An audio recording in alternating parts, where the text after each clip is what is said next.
할렐루야. 오늘도 좋은 날입니다. 새벽에 만난 하나님 오신 여러분들 잘 오셨습니다. 우리 함께 기도하고 오늘 새벽에 만난 하나님 시작하도록 하겠습니다. 주님 은혜입니다. 감사합니다. 지난밤에 정말 잘 자고 일어났습니다. 하나님 오늘 하루 우리에게 어떤 삶이 펼쳐질지는 잘 모르지만 그러나 함께 하시는 하나님으로 말미암아 기대하는 마음을 갖습니다. 우리가 하루를 살아가는데 똑같은 하루이라 생각할 수도 있지만 정말 삶의 다이나믹이 하나님 안에서 경험되어지게 하여 주시옵소서. 때로는 걱정이나 염려가 생길 때마다 예수님을 묵상하게 하시고, 때로 우리가 자꾸 죄에 노출되고 죄의 유혹 가운데 있을 때 예수님이 생각나게 하시고, 때로 우리가 결단하지 못하고 흔들려 갈 때 예수님을 바라보며 우리의 삶을 결단할 수 있는 용기도 허락하여 주시옵소서. 감사합니다. 기대합니다. 예수님의 이름으로 기도합니다. 아멘. 하나님이 우리에게 주시는 말씀은 히브리서 10장 19절에서 22절 말씀입니다. 히브리서 10장 19절에서 22절입니다. 우리 함께 19절부터 읽겠습니다. 그러므로 형제들아, 우리가 예수의 피를 힘입어 성소에 들어갈 담력을 얻었나니 그 길은 우리를 위하여 휘장 가운데로 열어놓으신 새로운 살 길이요 휘장은 곧 그의 육체니라. 또 하나님의 집 다스리는 큰 제사장이 계심에 우리가 마음에 뿌림을 받아 악한 양심으로부터 벗어나고 몸은 맑은 물로 씻음을 받았으니 참 마음과 온전한 믿음으로 하나님께 나아가자. 아멘. 예수님은 우리를 위해서 새 언약으로 오셨습니다. 옛 언약이 아닌 새 언약입니다. 이 새 언약의 증거, 기준점이 분명히 있었습니다. 그 기준점은 예수님께서 십자가에 달려서 죽은 이후 우리를 위해서 죽으신 그 순간에 새 언약, 옛 언약은 사라지고 새 언약이 우리에게 나타나는 순간을 보게 됩니다.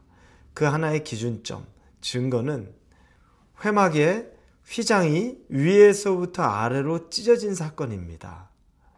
여러분, 이곳은 성소와 지성소를 나누는 휘장입니다.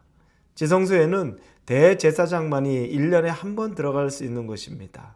그건 하나님과 인간 사이에 인간이 아무리 원한다고 해도 하나님을 개인적으로 만날 수 없다는 것을 말하는 겁니다. 누군가 정해진 대제사장이라는 존재로 1년에 한 번 그곳에 대신해서 그를 통해 하나님이 만나주시는 것, 이걸 의미하는 건데, 그러나 예수님이 죽으심으로 말미암아 위에서부터 아래까지 그 가로막고 있던 휘장이 찢어졌습니다. 이건 이제 하나님과 우리 인간 사이를 가로막는 모든 것이 사라졌다는 것을 의미합니다. 즉, 이제 우리는 개인이 하나님께로 나아가는데 제한이 없다는 겁니다. 하나님이 그 통로를 완전히 우리를 위해 열어주셨다는 겁니다. 충분히 우리의 의지만 있으면, 우리의 마음만 있으면, 우리가 그렇게 하고 싶으면 하나님께 나아갈 수 있다는 겁니다. 그런데 여러분이 진짜 개인적으로, 직접적으로 하나님께 나아가기를 원하기는 하고 있습니까? 우리가 이걸 한번 볼 필요가 있죠. 저는 우리 부모님이 기도 많이 합니다. 어려서부터 저를 위해 기도 많이 합니다. 여러분, 그것만 의지해서 여러분이 기도하지 않고 살아가시려고 합니까? 저는 믿음은 없지만, 제 믿음은 아직 연약하지만 제 아내가 기도하는 아내입니다. 그래서 저는 마음이 든든합니다. 여러분, 기도하는 아내만을 믿고 사시려고 합니까?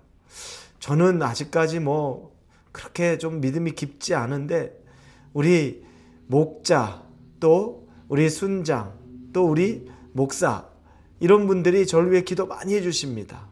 감사한 거죠. 그런데 여러분, 그 기도만 믿고 사실 겁니까? 그래서는 안 되는 겁니다.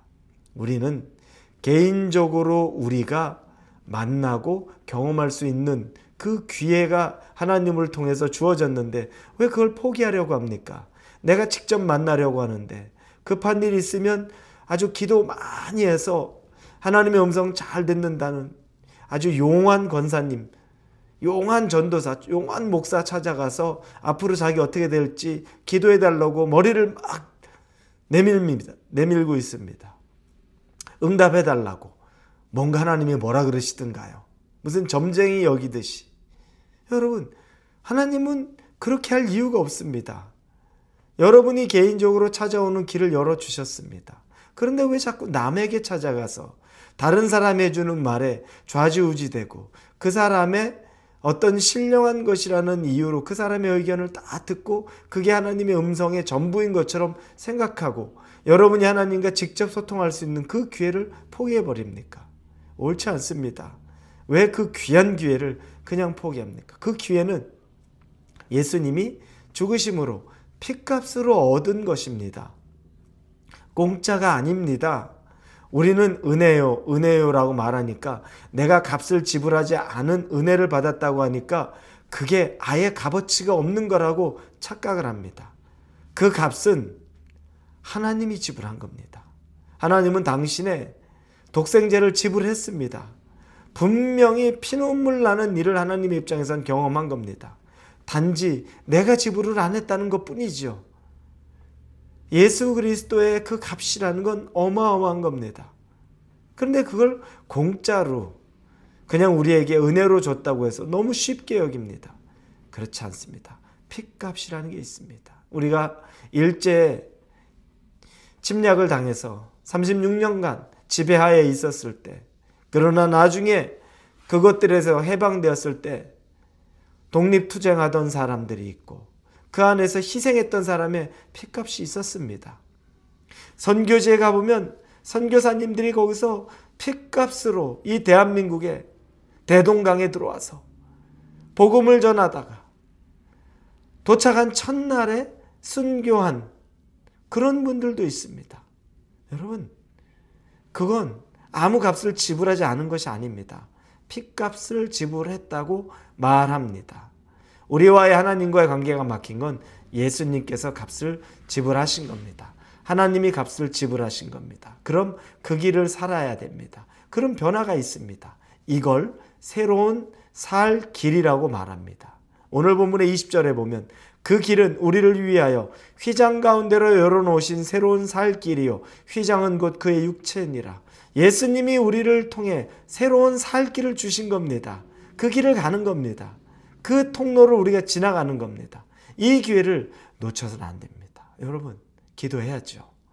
말씀 읽어야죠. 하나님 만나야죠. 개인적으로 경험해야죠. 이걸 놓쳐서는 절대 안 된다는 겁니다. 잊지 마십시오. 오늘 하루 여러분의 삶에서 여러분에게 개인적으로 핏값으로 산 그 아름다운 새로운 살 길을 포기하지 마시고 그 길이 여러분 개인적으로 은혜의 길이요 생명의 길이 되기를 예수님의 이름으로 축복합니다. 같이 기도하겠습니다. 감사합니다. 은혜의 길, 생명의 길에 우리가 놓여 있습니다. 그 은혜와 생명을 경험하기 원합니다.